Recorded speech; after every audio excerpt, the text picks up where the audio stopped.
Thanks, Julie. Now let's hear from Baylen. I actually have a timer here. Oh, wow. Look at you. I didn't need it. My phone. So I'm going to riff on Julie and ask, since I'm talking about food trucks, the how many question. I guess, has anyone not eaten at a food truck? Never? What? You know where you're going after this. Well, food trucks, I guess 2 out of, say, 35, something like that. Food trucks are incredibly popular these days. Do not hit the memo. And they're popular for a variety of reasons. Those reasons are sometimes economic and other times sort of riding on the foodie wave. The economy's bad, chefs are out of work, they're looking for a new thing to do. People who would start restaurants maybe can't afford it, so they're doing the food truck thing instead. It's a more economical way to start a business. So there is, in DC, is a great example of this, sort of a food truck revolution going on. But there's also a sort of regulatory intervention revolution going on, which is in many ways unfortunate and in some ways actually good. So I'm going to talk about that, and I'll talk about DC first because that's where we are and that's where I eat. That's where my mouth is, so I have some experience in this. And then I'll talk more about national issues, and I'll try to get that all done in 4.5 minutes. There are 4 sort of main players in DC that, as pertains to food trucks. There's the DCRA, which is the sort of regulatory agency that oversees food trucks. There's the DC Food Truck Association, which is a lobbying association that has its members, the lobster truck and the barbecue bus and others that are members.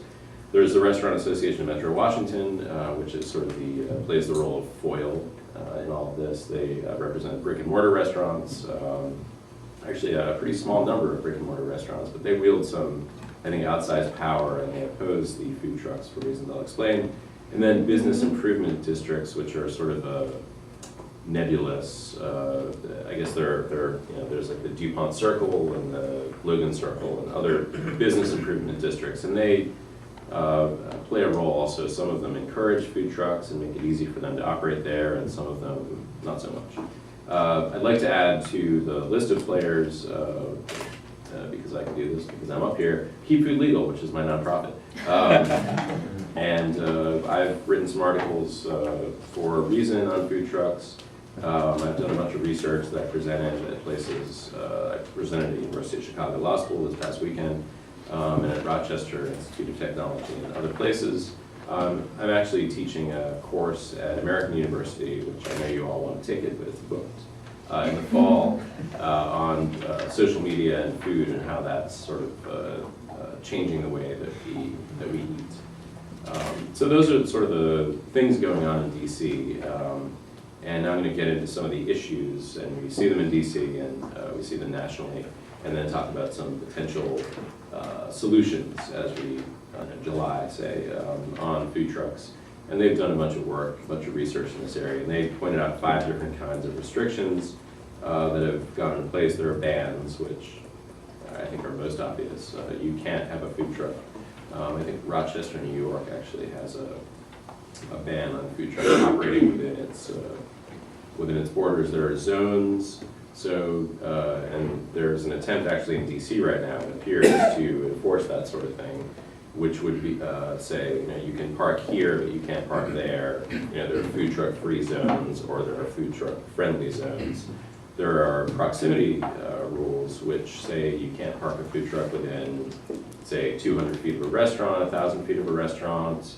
And I'll get into some California regulation, that bill that just got shot down, thankfully, that would have prevented people from parking initially within 1,500 feet of a public school, which actually had a school lunchtime, and was reduced to 500 feet, and then thankfully died in flames before it could ever be even introduced. Wasn't it good if you make the students run out No, 1,500 they feet to get the food truck?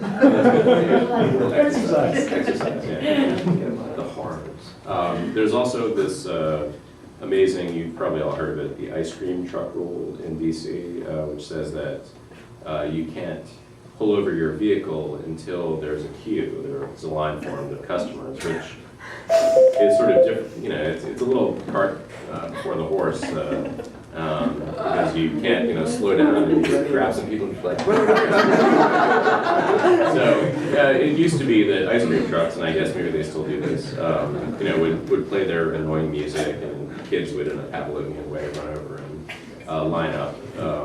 But now the food trucks use social media. They use Twitter. This is why Twitter is so important in DC and elsewhere, because if you're a moving restaurant, it helps if your customers know where you're going to be.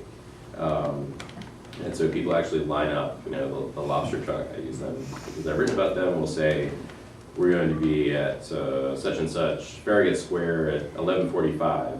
Of course, they're not going to be there until 12, but everyone lines up at 11:40 so they can be first, and they're hence a line. So they can actually do business. And then there are duration restrictions, which say that, I still have a minute left, which say that you can only park for a particular period of time, whether it's the parking meter, and that's 2 hours. Arlington, Virginia actually had a 5-minute rule at one point, which thankfully has been lifted, so you could, pull over and that was it.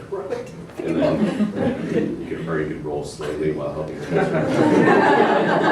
But there's actually, although IJ has been talking about it, there's a horrific, what's that? Yeah, ghost riding the food trucks. Right, exactly. There's a terrible rule in Chicago which says that you can't cook on your truck. So essentially they're caterers, they cook all their food in this place and then they bring the food out. And one of my fellow panelists, because we talked about this in Chicago, pointed out that that's a serious health risk, because you essentially have this food which can sit on the truck for hours and hours, and you can't make a fresh taco on the streets of Chicago. And they also have radius restrictions. I mean, it's an ugly situation there. So those are sort of the issues and what are some solutions. I have a law journal article which is coming out. My edits are due tomorrow. Within the next, I would say 6 weeks or so, and I've sort of boiled down the solutions to, well, a free market would be the perfect solution. Just let everyone operate, drive their trucks where they want to, and that's it. But in the absence of that, I've come up with this sort of suffix of ATE. So there's advocate, associate, litigate, and real estate. Advocate means, obviously, fight for your rights. Associate means, like the DC Food Truck Association has done, establish associations, either strength in numbers, and fight for your rights together. Litigate, I think, is obvious. I'm a lawyer, and I probably should have put that first, because I may think of that first. And then real estate means that there's a battle for public space, but there's also private space. And like DC has Truckaroo, which is I guess a leased space where all the trucks can go, and it's sort of a safe haven where they can all sell at the same time.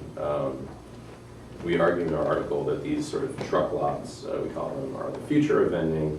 That may or may not be the case, but in any event, trucks should be allowed to operate in public space as freely as possible. And I just want to, one thing you noted, I don't want to let this skip by, but you said about health inspection.